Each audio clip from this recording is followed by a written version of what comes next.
नमस्कार, मैं शालिनी और आप देख रहे हैं प्रयागराज न्यूज। आइए बढ़ते हैं आज की बड़ी खबर की ओर। ट्रंप के ब्यूटीफुल बिल के खिलाफ मस्क ने खोला मोर्चा। एक पोस्ट से मची सनसनी। क्या यूएस में खत्म होगा टू पार्टी सिस्टम? क्या अमेरिका की राजनीति में एक बड़ा बदलाव आने वाला है? क्या दो ही पार्टियों तक सीमित अमेरिकी राजनीति अब तीसरे विकल्प के लिए तैयार है? अरबपति और टेस्ला के सीईओ एलन मस्क के हालिया बयान और पोस्ट ने इस बार बहस को नई दिशा दे दी है। अमेरिका में 4 जुलाई को स्वतंत्रता दिवस के अवसर पर जहां पूरा देश जश्न में डूबा था, वहीं एलन मस्क ने सोशल मीडिया पर एक ऐसा सवाल पूछ लिया जिसने अमेरिकी राजनीति में भूचाल ला दिया। उन्होंने एक्स पर पोस्ट करते हुए पूछा, क्या हमें अमेरिका पार्टी बनानी चाहिए? यह सवाल सिर्फ एक राय नहीं था, बल्कि इसके पीछे एक रणनीति और संभावित बदलाव की झलक भी थी। मस्क ने इस विचार को एक सर्वे के रूप में पेश किया और देखते ही देखते इस पर प्रतिक्रियाओं की बाढ़ आ गई। एक यूजर ने लिखा, एलन मस्क की तीसरी पार्टी बनना वैसा ही है जैसे टेस्ला और स्पेसएक्स। जोखिम भरा, लेकिन अगर सफल हुआ तो गेम पूरी तरह बदल सकता है। इस कमेंट पर मस्क ने खुद जवाब देते हुए कहा कि यह केवल एक विचार नहीं है, बल्कि इसके पीछे एक संभावित रणनीति भी है जिस पर काम किया जा सकता है। एलन मस्क क्यों लाना चाहते हैं तीसरी पार्टी? इस पूरी चर्चा के पीछे एक मुख्य कारण है अमेरिकी राष्ट्रपति डोनाल्ड ट्रंप का नया कानून प्रस्ताव, जिसका नाम है one big beautiful bill.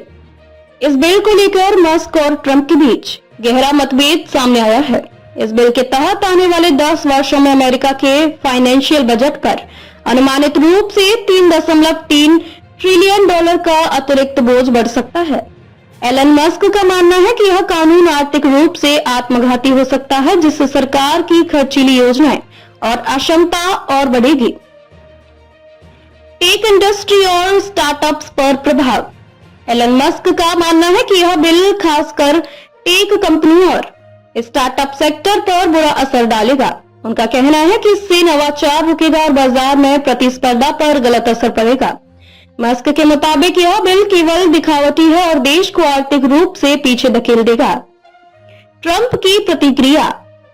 Donald Trump ने भी पलटवार करते हुए एलन मस्क को चेतावनी दी है। उन्होंने कहा कि मस्क की कंपनियों को मिलने वाली संघीय सब्सिडी, फेडरल सब्सिडीज को रद्द किया जा सकता है। इसके साथ ही उन्होंने यह भी संकेत दिया कि मस्क की आवर्जन स्थिति की दोबारा जांच करवाई जा सकती है। यह सीधा संकेत था कि अगर मस्क ने सार्वजनिक तौर पर विरोध जारी रखा तो उनकी कंपनियों पर दबाव बनाया जा सकता है। इसके बाद एलन मस्क ने डीओजीई के चीफ के पद से इस्तीफा भी दे दिया। क्या खत्म होगा टू पार्टी सिस्टम? अमेरिकी राजनीति दशकों से दो मुख्य पार्टियों डेमोक्रेट्स और रिपब्लिकन्स के इर्द गिर्द घूमती रही है, लेकिन स्वतंत्र वोटर, युवा वर्ग और टेक समुदाय में इस व्यवस्था के खिलाफ असंतोष बढ़ता जा रहा है।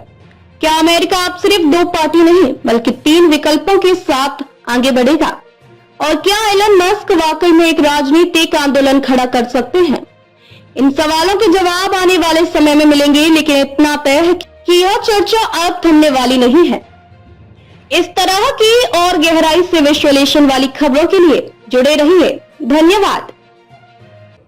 खबरों में अब तक के लिए बस इतना ही। फिर होगी आपसे मुलाकात, तब तक के लिए नमस्कार और देखते रहिए प्रयागराज न्यूज।